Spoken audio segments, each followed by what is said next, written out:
This is slide 5 in our 60s unit on the counterculture. This is commonly what we refer to as the hippie movement. Counterculture, the name, really explains what you need to know about them.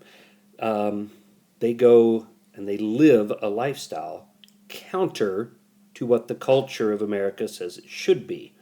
Society says you should live this way. They are going to live counter to or against or opposite that. So the counterculture, going against what society says is acceptable. Okay? And we begin that with the anti, whatever, establishment. And this is another way of saying sort of the same thing. They go against the established way of doing things, against the norm. Okay? So if the government or if society says you should do something this way, they're going to purposely do it just the opposite way. Okay? There was a common saying among the anti-establishment, among the counterculture, trust no one over 30. Okay?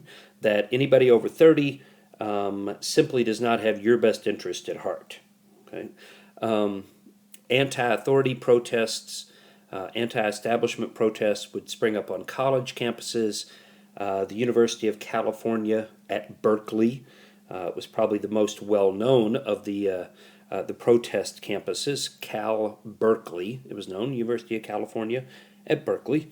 And again, like we said in our last slide, college campuses are the center of the protest movement, simply because college students were exempt from the draft.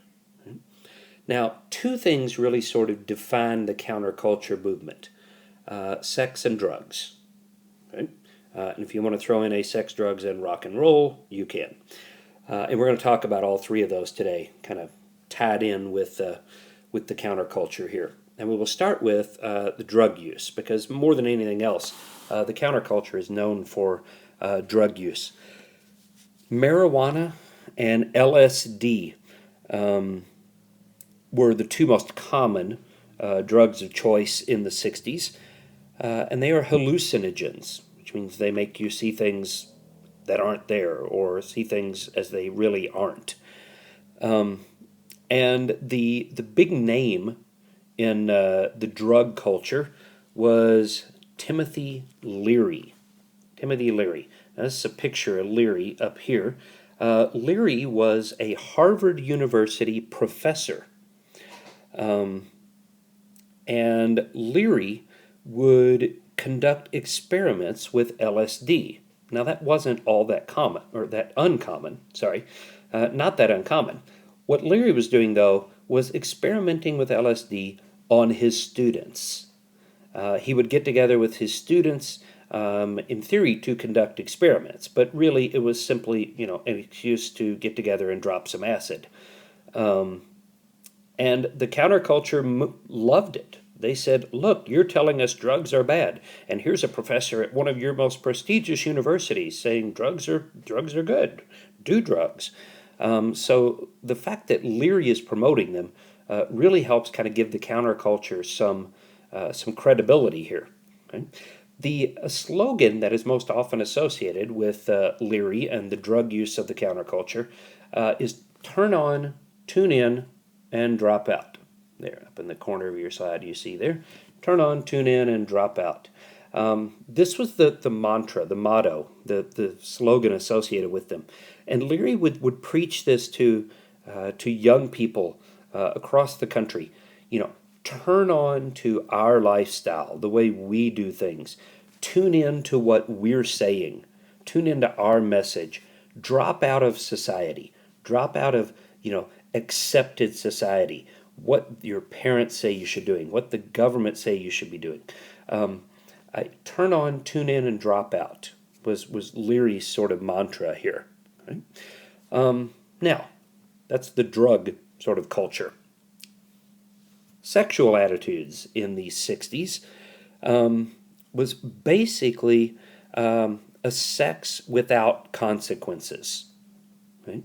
Sex without consequences. And that is due very much in large part to the invention in 1960, right at the beginning of the decade, 1960, of the birth control pill.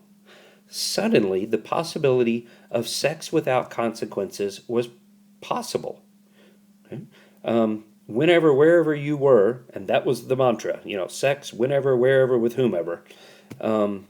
Suddenly you didn't have to worry about Junior showing up 9 months later.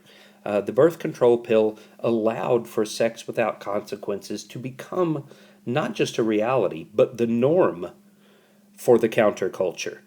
There was a popular song in the 60s. The chorus said, if you can't be with the one you love, love the one you're with. Right? If you can't be with the one you love, so if the person you love isn't around, well, that's okay. Love whoever you're with.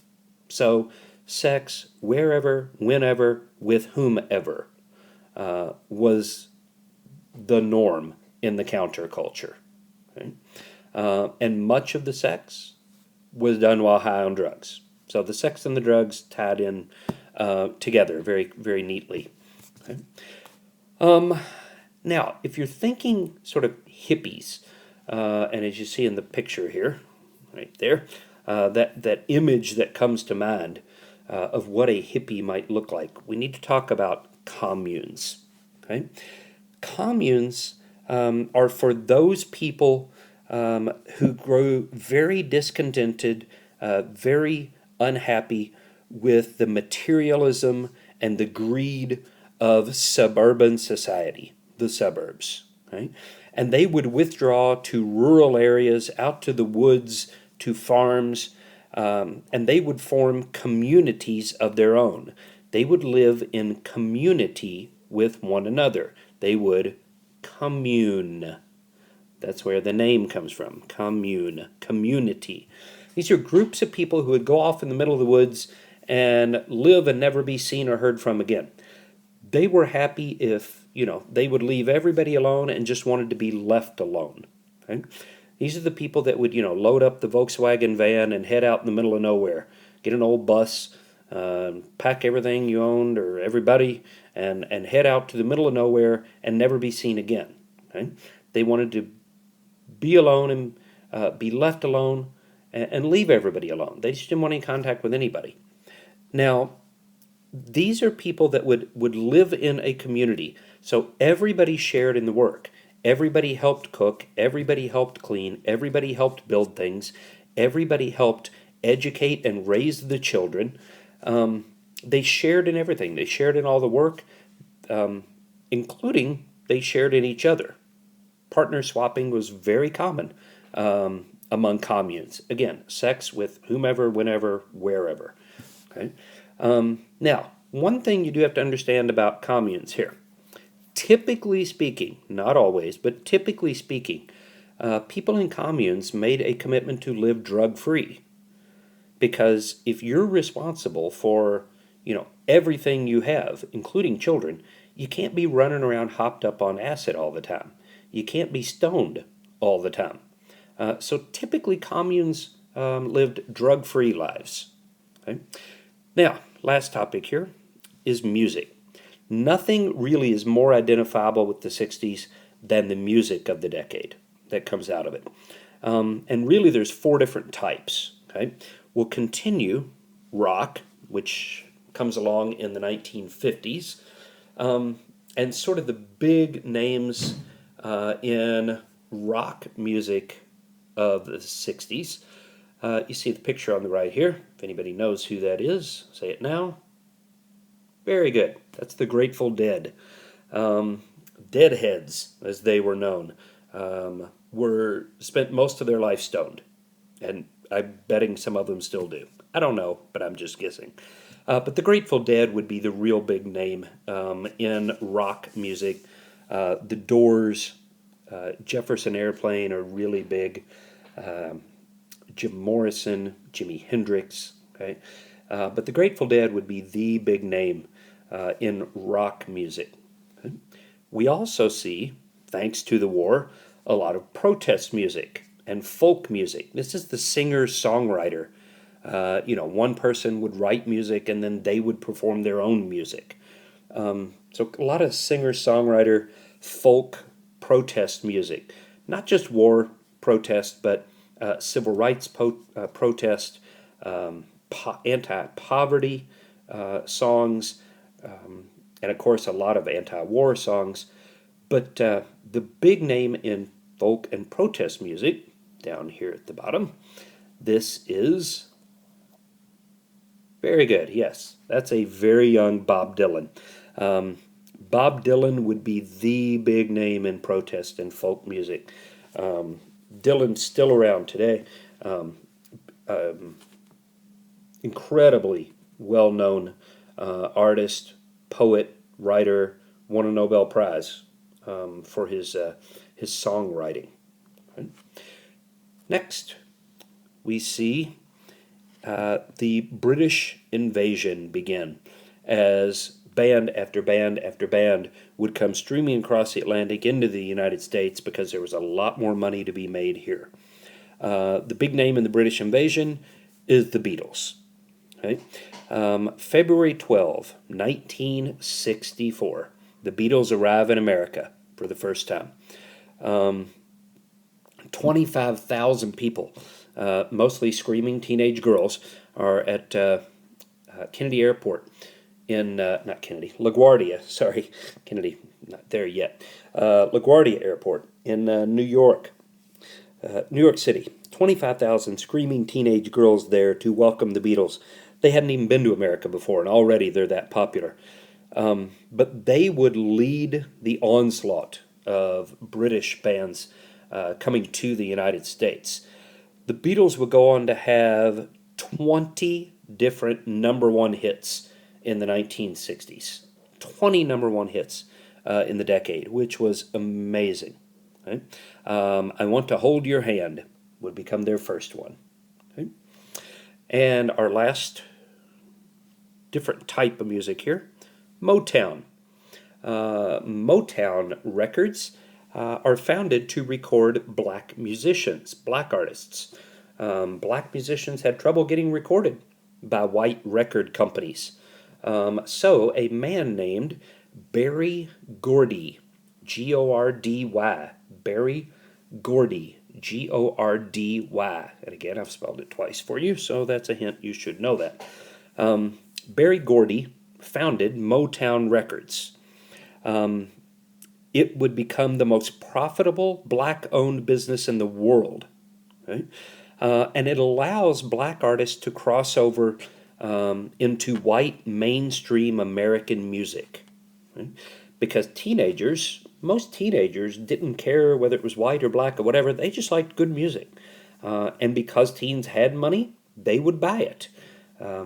If Motown would record it, white teenagers would buy it and listen to it. So Motown allows blacks to cross over into mainstream white America music. The big name in Motown records or in black music here is a female group, Diana Ross and the Supremes. Diana Ross and the Supremes would become Motown's greatest success. They would have 12 number one hits in the 60s. 12. Now, that's not near as many as the Beatles' 20, but consider, this is a black female group. So they got two strikes against them already, trying to make it in a white male-dominated industry. So maybe their 12 is even more impressive than the Beatles' 20. I don't know. But Diana Ross and Supremes, Stop in the Name of Love would be their first big number one hit. Okay? And if you're going to talk music of the 60s, you can't do it without talking about Woodstock. Woodstock would define the counterculture movement. It would define the decade in terms of music, in terms of protests and counterculture, the anti-establishment, you name it. Woodstock was a music festival. It was planned 3 days. Here you see the poster there for it. 3 days of peace and music, an Aquarian exposition in White Lake, New York. It took place on a dairy farm. A guy named Max Yasgur, you don't have to know his name, but it's a cool name. Max Yasgur donated his land to hold this music festival in Woodstock, New York. Okay?